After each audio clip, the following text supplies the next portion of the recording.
சுத்தமாக தோலோட உரசிக்க வேண்டியது. அது மாதிரி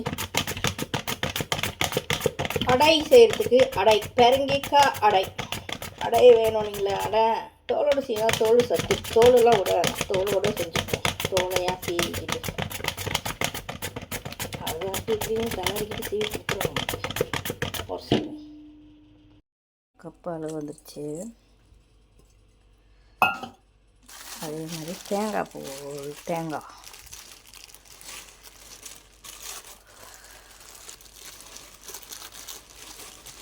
ஒரு தேங்காய் அடக்கி போட்டு நல்லா பழஞ்சிட்டு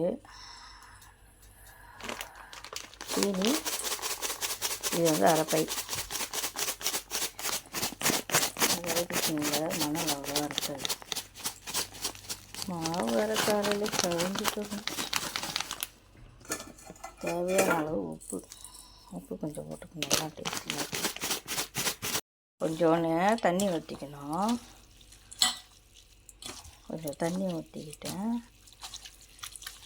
லேயர் பண்ணாலும் வெந்தயக்காய் நிறையா இருந்துச்சுன்னா நல்லாயிருக்கும். பம்ப்கின் மாவு 1 கப்.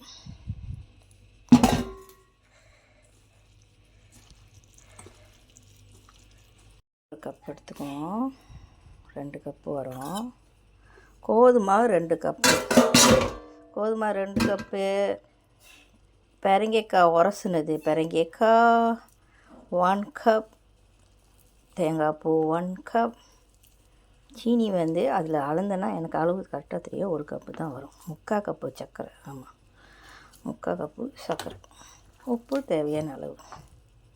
அவ்வளோத்தான் இதுக்கு வேண்டியது. அடைக்க வேண்டியது சுசு சாய். தண்ணி வந்து கொஞ்சம் தான் ஊற்றினேன். அந்த ஈரப்பசை கொடுக்கறதுக்கு சுசு சாய். தண்ணி ஊற்ற வெறும் தண்ணி பால் ஊற்றிக்கலாம் கூட ஊற்றிக்கலாம். நல்லா தான் இருக்கும். இது கொஞ்சம் சாஃப்டாக ஆக்கி விடும். நல்லாயிருக்கும் சாப்பிட்றதுக்கு. ருசியாக இருக்கிறதுக்கு தான். சீனிலாம் போட்டு கரெக்டாக்கா பாருங்கள். உங்களுக்கு பத்தலைன்னா நார்மல் சீனி கொஞ்சம் போட்டுக்கிங்க. இல்லை ப்ரௌன் சுகர் போடுறதுனா போட்டுக்கிங்க. நான் போடலை, சும்மா சாப்பிடுவோம். அப்படி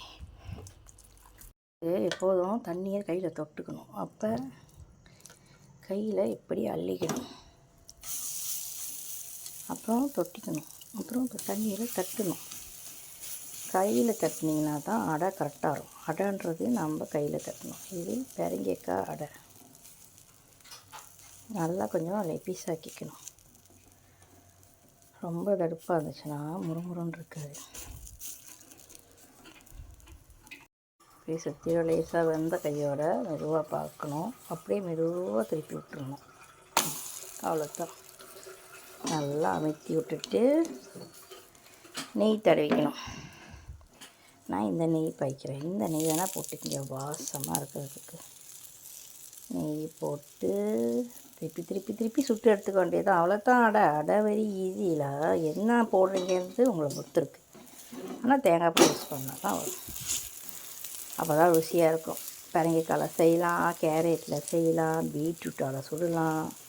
இந்த மாதிரி உரசி போட்டிங்கன்னா சாப்பிட நல்லாயிருக்கும். பாருங்கள், அப்படியே திருப்பி போட்டு முறுமுறுன்னு ஆக்கணும்.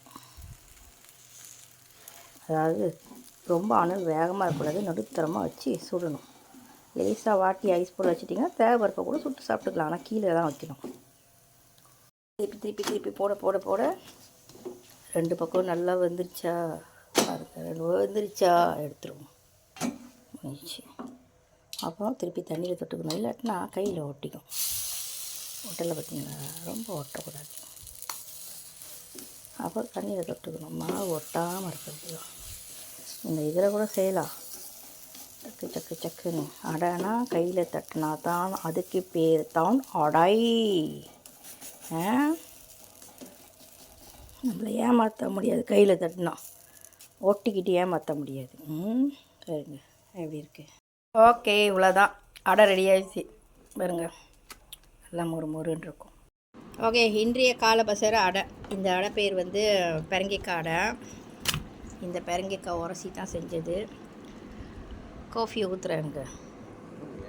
காலை பசியாரை எட்டவை காஃபி ஊற்றுது வரட்டும்.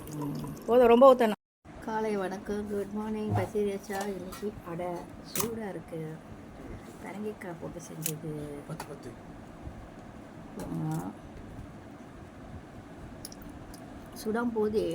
சுடும்போது அங்கே பாதி பிச்சு சாப்பிட்டு வச்சுருக்கேன் பாருங்க. இப்போ தான் வேலை.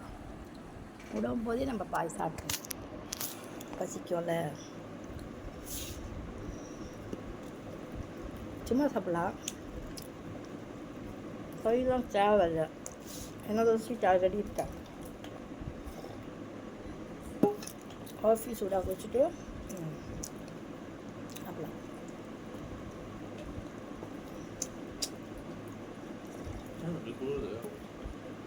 நாலு ஸ்கூஸ்டர் காலையில் எழுந்துச்சி ஓடணும். காலை 5 மணிக்கு எழுந்துச்சுன்னா குளிரும். ரொம்ப பெரியல மட்டன் ஜாலியாக இருந்துச்சுன்னா அந்த வை.